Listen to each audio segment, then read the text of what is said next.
Senador Paim, que preside essa sessão, senadores e senadoras, quem nos ouve pela Rádio Senado, nos assiste pela TV Senado, nós iniciamos uma semana histórica para a democracia brasileira. Nós podemos fortalecê-la ou podemos golpeá-la. Nesta semana, vamos iniciar o julgamento definitivo da senhora presidenta da República por um processo de impeachment. Um processo de impeachment que, desde o início, nós temos dito que é um golpe, por não encontrar base na Constituição e na legislação brasileira.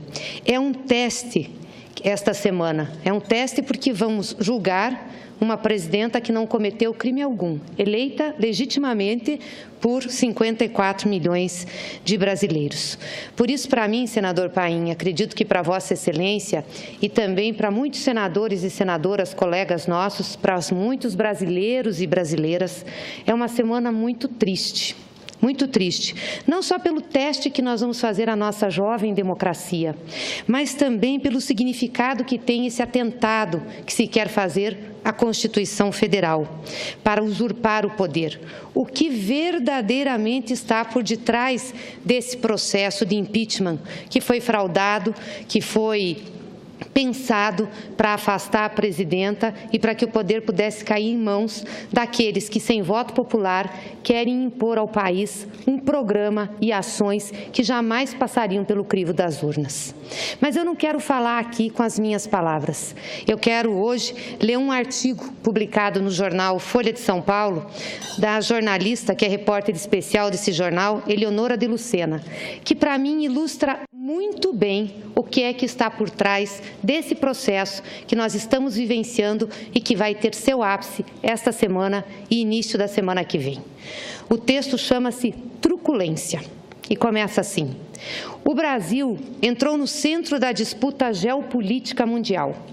Tem riquezas naturais, mercado interno, posição estratégica. Construiu uma economia diversificada e complexa, terreno para grandes empresas nacionais e ambiente potencial para o desenvolvimento de tecnologias de ponta. Os Estados Unidos, acostumados a nadar de braçada no continente, começaram a ver o avanço chinês no que consideram ser seu quintal. Investimentos, comércio, parcerias com os orientais cresceram de forma exponencial. Não parece ser coincidência a intenção norte-americana de voltar a ter bases militares na América do Sul, na sempre sensível tríplice fronteira, lá no meu estado do Paraná, e na Patagônia, que vigia o Estreito de Magalhães, curva entre dois mundos. Nem parece ser ao acaso a escolha dos alvos do momento: a Petrobras, as grandes empresas e até o programa nuclear. Nos últimos anos, o país mostrou zelar por sua autonomia e buscou alianças fora da influência dos Estados Unidos. Com China, Rússia, Índia, África do Sul, o Brasil ergueu os BRICS e um banco de desenvolvimento inovador. Aqui, reforçou o Mercosul, alvo imediato de ataque feroz do interino, afoito em mostrar serviço para o Norte e ressuscitar as relações subalternas. Esse contexto maior escapa da verborragia conservadora, ansiosa em reduzir a crise atual, senador Paim, a um confronto raso entre supostos corruptos e hipotéticos éticos. Bastaram poucas semanas para deixar evidente a trama hipócrita e podre do bando que tenta abocanhar o poder. O que está em jogo é muito mais do que uma simples troca de governo. É a própria ideia de país. O que está em jogo é muito mais do que uma simples troca de governo. É a própria ideia de país. Falar de lutas de classes e de projeto nacional deixou alguns leitores ouriçados, mas, apesar da operação de marketing em curso, os objetivos do atropelo à Constituição são claros: concentrar riqueza, liberar mercado, desnacionalizar a economia e desmantelar o Estado. coisa já dita por Vossa Excelência muitas vezes desta tribuna. O discurso dos 100 votos que se abotletaram no Planalto tenta editar um marcatismo tosco, elegendo um inimigo interno. Agridem os de vermelho, sempre eles, citados como os culpados de todo o mal, numa manobra conhecida dos movimentos fascistas desde o início dos anos 20. Quem se atreve a discordar do rolo compressor elitista é logo taxado de maluco pelos replicantes da direita raivosa. Dizem que os que apontam as contradições atuais são saudosos do século XIX. Viúvos do século XIX são os que querem agora surrupiar direitos e restabelecer condições de exploração de trabalho daqueles tempos. Com a retórica de uma suposta modernidade, atacam conquistas sociais e pregam o desmonte da corajosa Constituição de 1988. Alegam que a matemática não permite que o Estado cumpra suas funções perante os cidadãos. Para eles, a matemática deve servir apenas aos mais ricos e aos seus juros maravilhosos. Num giro chinfrim, mandam às favas o tal controle do déficit público. Gastam tudo para atender corporações, amigos e ganhar votos. Com uma cortina de fumaça, arriscam confundir esquerda com autoritarismo. Projetam assim no adversário os seus desejos ocultos. Afinal, o programa dos não eleitos só poderá ser implantado integralmente num regime de força que censure e elimine a voz dos mais fracos. As exibições de truculência absurda nos estádios da Olimpíada, proibindo manifestações de fora Temer e rasgando os direitos constitucionais de livre manifestação e opinião, parecem ser uma terrível amostra de tempos sombrios pela frente. O Senado vai enfrentar o julgamento da história. Esse texto, senador Paim, representa muito bem o momento que nós estamos vivendo, o que está em jogo e como isso tudo está sendo construído. Infelizmente, talvez esse Senado não tenha grandeza para dar a resposta a esse momento. Eu espero que tenha. Até aqui não teve. Até aqui continuou com um processo que é um processo maculado pelo vício, maculado pela desonra de não ter um crime a cobrar da presidenta da República. Mas, mesmo assim, vai julgá-la.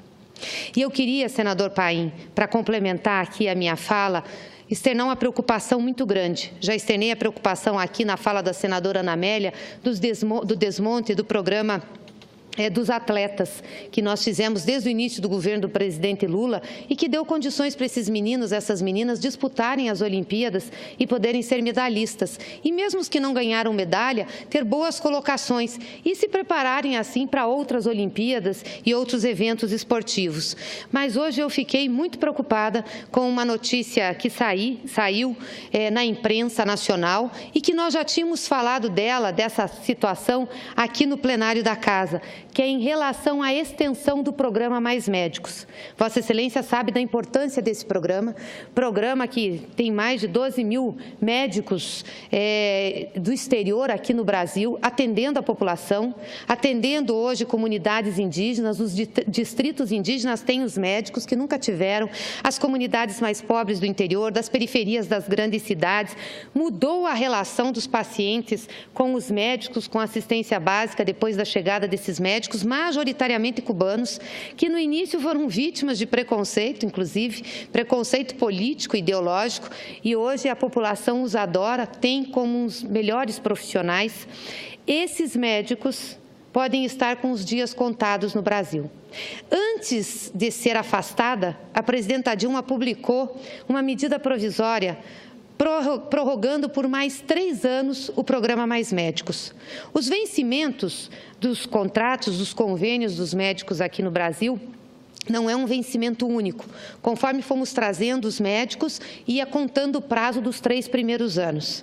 Então, agora, daqui a 50 dias, vão vencer o contrato de 2 mil médicos cubanos. 2 mil médicos cubanos. A presidenta mandou a medida provisória prorrogando por mais 3 anos esse convênio, antes dela ser afastada, que aconteceu em maio. Até agora, senador Paim, a Câmara dos Deputados não votou a medida provisória. E sabe quando vence a medida provisória? Dia 29 de agosto, no dia em que a presidenta estará nessa casa, falando para os senadores sobre o seu processo indevido. Dia 29. Vossa Excelência, que conhece tão bem o trâmite regimental aqui do Congresso Nacional, acha que é viável a Câmara votar uma medida provisória, esta semana vir para cá, e olha que nós vamos iniciar o processo de julgamento definitivo da presidenta quinta-feira, desse golpe, quinta-feira, vir para cá e nós votarmos? É óbvio que não, é óbvio que não. Isso foi corpo mole desse governo interino, desse ministro da Saúde, que não tem decência, que, aliás, fala muita besteira. Agora, o problema maior dele não é falar besteira, o problema maior dele é a ação ou a inação, porque ele podia, sim, como ministro da Saúde, como membro do governo, e o governo podia, sim, ter vindo para dentro dessa casa e articulado a aprovação da medida provisória. Afinal, não tem a base mais leal que se poderia ter de um governo? Não foi essa base que retirou a presidenta Dilma e o colocou na presidência da República? Pois é, esse mesmo governo, que foi tão esperto, tão eficiente, tão eficaz para articular o impeachment, não articulou a aprovação da medida provisória que prorroga por mais 3 anos o programa Mais Médicos. Isso significa que 2.000 médicos serão desligados daqui a 50 dias. 7.000 médicos serão desligados em janeiro. E daí, assim por diante, até nós chegarmos nos 12.000 médicos que estão à disposição do Brasil. É lamentável a gente ter que fazer essa discussão, esse debate, ou trazer isso à tribuna hoje, senador Paim. Um programa tão importante, tão vital para a saúde das pessoas, um programa tão bem elaborado, tão bem costurado pelo Ministério da Saúde, pela presidenta Dilma, auxiliado pelas Forças Armadas, pelo Ministério das Relações Exteriores, pelo Ministério da Educação, que abriu cursos de medicina em vários lugares, no interior desse país, como complemento ao programa. Isso tudo vai ser simplesmente deixado de lado, porque para refazer esse convênio, senador Paim, é muito trabalho. Não é de um dia para outro. Tem que negociar com os governos estrangeiros, negociar com Cuba, negociar com os médicos. Eles têm que vir para cá, tem que fazer uma iniciação na língua portuguesa, tem que ficar um tempo se preparando na unidade básica de saúde. O que nós vamos dizer para essas pessoas que estavam acostumadas a ter um médico do Mais Médico, que mora, inclusive no lugar onde trabalha, mora na vila, aonde tem o posto de saúde? Vamos dizer, acabou? Acabou porque o governo interino, esse presidente interino, de quinta, que é verdade, é isso que ele é, de quinta, golpista, não se preocupa com os programas que atendem a população. Se preocupa em se manter no poder, em vir para dentro desta casa e articular para que o impeachment passe. Isso ele se preocupa. Isso ele vem, fica pressionando o senador, chamando o senador no palácio. Se preocupa em preservar a figura dele. Não vai na abertura da Olimpíada para não levar vaia. Foi na abertura da Olimpíada, não foi anunciado para não levar vaia. Quando falou, levou vaia. Não foi agora no encerramento da Olimpíada para não levar vaia. Deixou o premier japonês, que vai levar as Olimpíadas em 2020, sem ter a sua presença. É lamentável. Nós não podemos ter, como presidente da República, uma pessoa que pensa desse jeito, que conspira, que articula desse jeito, que não teve eleição legítima, senador Eumano. E não adianta dizer que ele foi eleito com a presidenta Dilma. Foi eleito como vice-presidente, mas é ilegítimo enquanto operador de um programa que não passou pelas urnas desse país. Esse país votou no Mais Médicos, porque votou na continuidade da presidenta Dilma. Esse país votou no Minha Casa Minha Vida. Esse país votou no Bolsa Atleta. Esse país votou em todos os programas que melhoraram a vida do povo brasileiro. Esse vice interino, presidente interino, esse vice-conspirador está tirando esses programas. Com que direito? Com que legitimidade? Não pode fazer isso. Agora, vir para dentro dessa casa, operar para afastar a presidenta Dilma, ele vem. Isso aqui é apenas o início do que vai acontecer no Brasil. O resto, aliás, nós já sabemos. A PEC do limite dos gastos já está aqui. Educação e saúde vão ter realmente redução de gastos. Talvez seja por isso que não quiseram renovar o Mais Médicos, porque o Mais Médicos custa, não custa tanto quanto os juros, senador Eumano. Não, os juros custam muito mais. A taxa de juros que nós temos hoje, o que nós pagamos para o banco, para o sistema financeiro, é infinitamente maior. São 500 bilhões de reais. Programa desse não custa 10%, nem isso. Nem isso. Mas vão tirar esse programa. Por quê? Porque tem que economizar para pagar juro. Porque tem que economizar para reduzir dívida. Não sou contra pagar dívida, não sou contra pagar juro, mas lhe pergunto, senador Paim, entre socorrer um filho seu que está no hospital e que precisa daquele hospital e, portanto, precisa ser pago, que Vossa Excelência precisa de um dinheiro, Vossa Excelência vai deixar de aportar esse dinheiro para pagar a sua dívida no banco ou Vossa Excelência vai lá fazer uma negociação?